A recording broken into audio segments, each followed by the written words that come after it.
Hello and welcome back. As always, my name is Laser and today we are going to go through some of the more important changes brought to Heroes of the Storm in the Butcher patch. I will give you my thoughts on the actual changes and any tips and tricks that come to mind. So let's kick off with the new battleground, Battlefield of Eternity. I like the design, the overall aesthetic of the map, I like the concept of Immortals, and I love the new mercenary camps, mostly because it brings more variety to the actual game, not just a different skin over an old design, so that's good. What I don't like is the actual gameplay of the map. Why do I say this? You spend 70 to 80% of the time battling the enemy team, and don't get me wrong, I love the fact that Heroes is a more brawl-oriented MOBA, but I think they kinda gone a bit overboard on this one, okay? A bit too much aggression. There is also very little comeback potential, similarly to my least favorite map, Haunted Mines. Once the ball gets rolling, it's a bit hard to stop it. Not impossible, but the overall actual comeback potential is very low, and I really dislike that in any battleground, because it takes away from the game's potential spectacle. It takes away some of those epic comeback situations which I absolutely love. As for actual tips, well, it's pretty simple. Heroes which are designed to lock down a specific area are very strong on this map. A few examples, I don't know, Sergeant Hammer, Gazlowe. As for how to build your actual team or heroes for this map, I would lean towards more sustainy team comps or builds, because like I said, most of your time will be spent battling the opposing team, the victor usually being the team with the stronger sustain. Now, if I were to build my ideal team for this map, it would be something like a Nubarak, Malfurion, Gazlowe, Kel'Thas, and Sylvanas. By the way, Malfurion is the new meta for healing supports, but I'll go into that a bit later. So try that comp out, I guarantee you will not be disappointed. Let's move on to the Butcher, the brand new hero we got. There are a whole lot of people, there are a whole lot of voices saying that the Butcher is overpowered and that he needs a nerf. I for one beg to differ. I talked a lot on this subject and you can find in this video's description a link to my Butcher build guide where I went in depth on the actual hero. But to give you the short story, no, I do not consider him to be overpowered. He can be countered without too much difficulty. All you need are a couple of slows or roots, blinds, you don't even need to have stuns against him. So overall, I believe the Butcher to be manageable and in no way, shape or form overpowered. To give you a bit of perspective, he is a whole lot more manageable than Illidan was before this patch. Yes, he will be able to tear through a team if he gets ignored, but that's not overpowered. That's player fault. Difference. Moving on, Treasure Goblins. Kill it once a day, get 100 extra gold. Nice to have the extra currency. Gold gain acceleration by adding a 750 gold reward upon reaching level 9 with any specific hero. The gold was subtracted from the rewards we get at level 15 and 20. This is a welcome change from my point of view and will accelerate gold gain nicely and will be rewarded retroactively. So in case you got already had heroes on level 9 before the patch went live, you will receive that gold upon logging on, so don't worry. Now let's get into major changes to general mechanics, and the first one I want to talk about is the Unstoppable one. Now Unstoppable no longer applies to leaps, dashes, jumps and such effects. This was the reason that some heroes could not be stunned in mid-animation of their dashes, or stopped or anything. For example, Illidan's dive or Falstad's barrel roll. Apparently, and I like to point this out, apparently it was never intended that these heroes become unstoppable during such animations. From my point of view, this was a long time coming, and this was the actual problem with Illidan. These brief periods of unstoppability is what put Illidan over the top. Obviously, this indirect nerf hurts him the most, but Kerrigan, Falstad and Chen are also affected. Is this what we needed? For Illidan, yes, absolutely, but I'm hesitant to claim the same for the others, especially Falstad. I need to do further testing in order to form a valid opinion about how these changes impact them. Now moving on, displacing effects no longer interrupt channeled abilities. So, as a clear example, Kerrigan's E ability, Primal Grasp, will no longer interrupt Lily's Jug of 1000 Cups. It will displace the hero, but it will not interrupt the channel. Another good example would be Tychus's Frag Grenade, which will no longer interrupt Vala's Strafe. This is an excellent change from my point of view, because I always felt that certain ultimates were not viable because of how easy they could be stopped.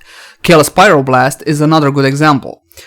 This will add some viability to certain heroes like Lily, and more viable options to other heroes such as Vala and Kale.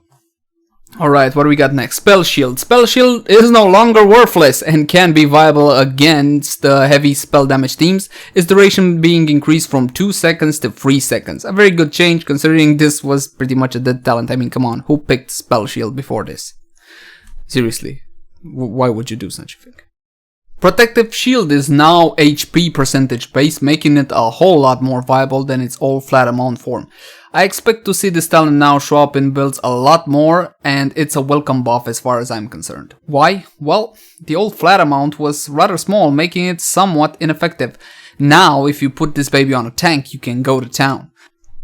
Blinds have been reworked, now they are duration based, similarly how other such effects work in other MOBAs.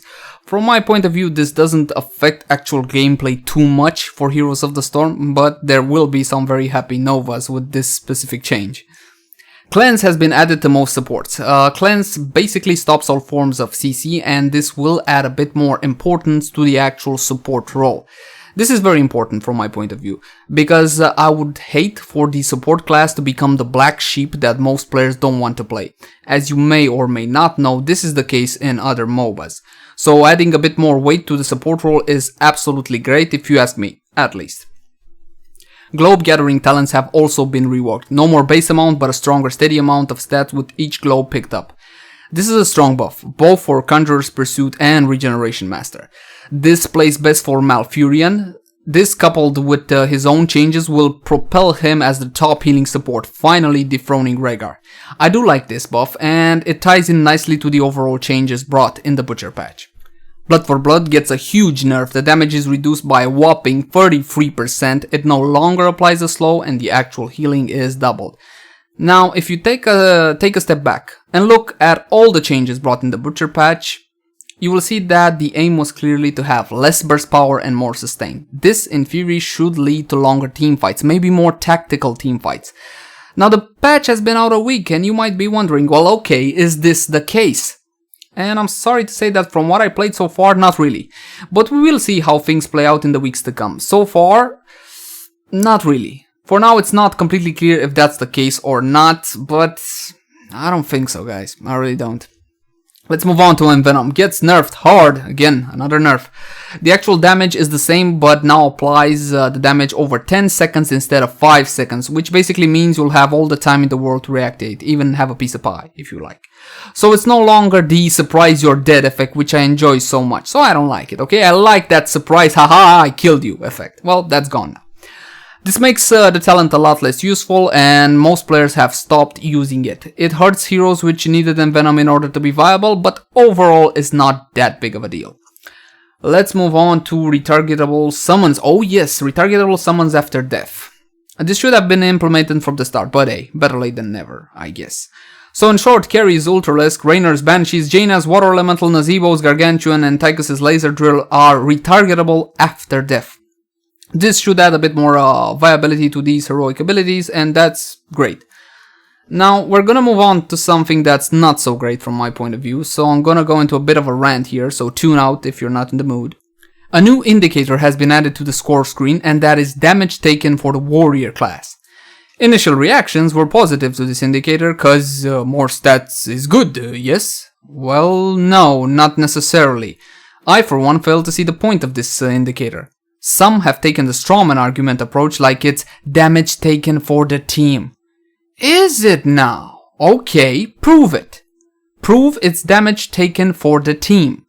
What if the tank gets caught out of position and gets wrecked by the opposing team? How much damage for the team did he take then? The answer, of course, is none. He didn't take damage for anybody except for his own mistake. So I got to ask, what is the point of this indicator? What is it trying to prove? Absolutely nothing relevant. Is it a good stat? Do I want high damage taken as a warrior? Is it encouraging me to build more tanky and take more risks so I rack up a higher number?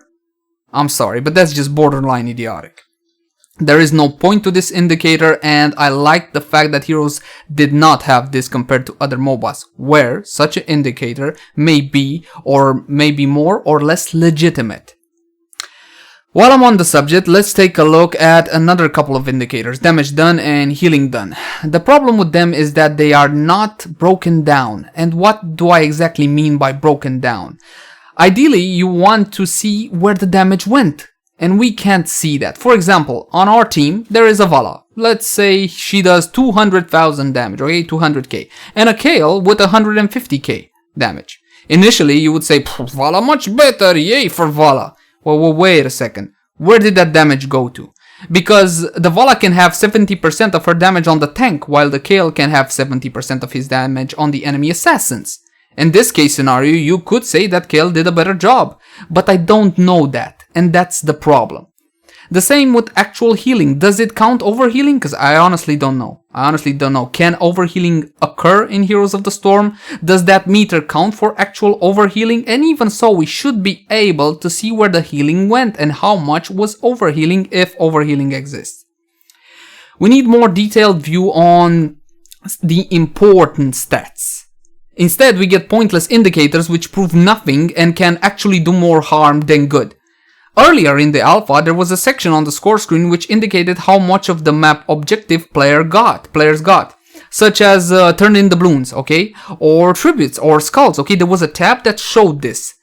Now, granted, that was not extremely relevant either, but it was a great idea at its core, and maybe it could have been worked into a legitimate stat. Instead, we get damage taken for warriors. I don't know, guys. I don't know what is the actual point of this, if there is any. Moving on, you might have noticed that a few specific maps have been temporarily disabled, okay? They should be re-enabled, actually today, yeah, they should be re-enabled by today. This was done so that the new map, Battlefield of Eternity, would show up more often, and while I appreciate being able to play the new content more often, I don't appreciate it being forced on me or me not having the other ones. From a purely subjective point of view, I don't like it because my favorite battleground is Dragonshire, alright, and it got taken out. From an objective point of view, I still don't like it as it is a lazy solution to a small problem. A optimal solution would be letting the player select what maps he wants or she wants to play in quick match or practice mode. I don't think that this would be a good option for ranked gameplay, but in quick match and practice modes, why not? I really don't see why not. This should also offer some valuable information regarding player preference and perhaps trim some dead wood. Now tell me guys, tell me honestly, how many times have you seen the loading screen and gone, oh damn, not this one, or oh shh, not this one? Too many times, at least for me. So maybe us the players having the option for certain game modes would not be such a bad idea. Come on, Blaze. What would be so wrong in that? Now, because I rambled on enough, I'm going to summarize the most important changes made to Heroes under the form of a conclusion. After all, that's what you're interested in, right? Illidan, Reign of Terror is over. The changes to Unstoppable hurt him bad, and the nerf to Metamorphosis kinda finish him off. That also, we got the Butcher now. It's over, Illidan. Now give me the damn Warglaives you owe me! Jaina, sprint removed means she will face her maker a lot more often, and we will also be seeing a lot more ice blocks. Tychus, longer range on his basic attacks, on his auto attacks. This might mean that the right click build for him may be viable now. I didn't test, I will and let you guys know. Sylvanas, touchy subject. Less damage on her Wailing Arrow and a reworked possession. In typical Blizzard fashion, if something sucks, nerf the other option. Good job. Well, possession still kinda sucks and Wailing Arrow is still the way to go. Try again, Blizzard. Have a quarter on me. Lost Vikings got their own form of bribe now, can no longer have all their activated abilities and are a bit easier to kill. All of this resulting in next to no change in actual gameplay. Brightwing got a ton of changes, okay, a lot of talents were removed, a lot of talents were added, and some even reworked. Now, I never was the biggest Brightwing player, okay, but after this patch, I like it more, okay, so I'm gonna sum it up for you guys so I don't bore you with the blah blah blah. Less healing, not a lot less, but less healing and less burst healing, more sustained healing, and a lot more utility. It's kind of going the way of Tyrande in that sense. Anyway, I like the overall changes and I like the actual change in gameplay style. Give it a try, let me know how you feel about it. Now perhaps the hero that benefited the most from all of these changes is Malfurion Stormrage. I'm not gonna go over all of the changes, but he got a lot of talents removed, some talents added, and some reworks just like Brightwing. the point is, he benefits a lot from an indirect buff, the rework in gathering globe talents, right? He benefits a lot from that. And from my point of view, he is the new meta for actual healing support. Go on ahead, try him out, thank me later. And the last hero I want to talk about, Stitches. Stitches got a buff, guys. Stitches got reduced mana cost for...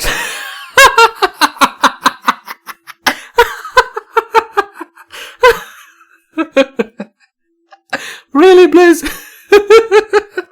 Reduced mana cost. Good troll, Blaze. Good troll. Well, guys, that's gonna do it for now. There are a whole bunch of other changes which were introduced in the Butcher patch, but I either don't care about them or I don't consider them important enough to talk about. So, I'm gonna thank you for watching. As always, my name is Leyzar. Like, favorite, share, and subscribe if you enjoy our content, and we'll definitely see you again soon.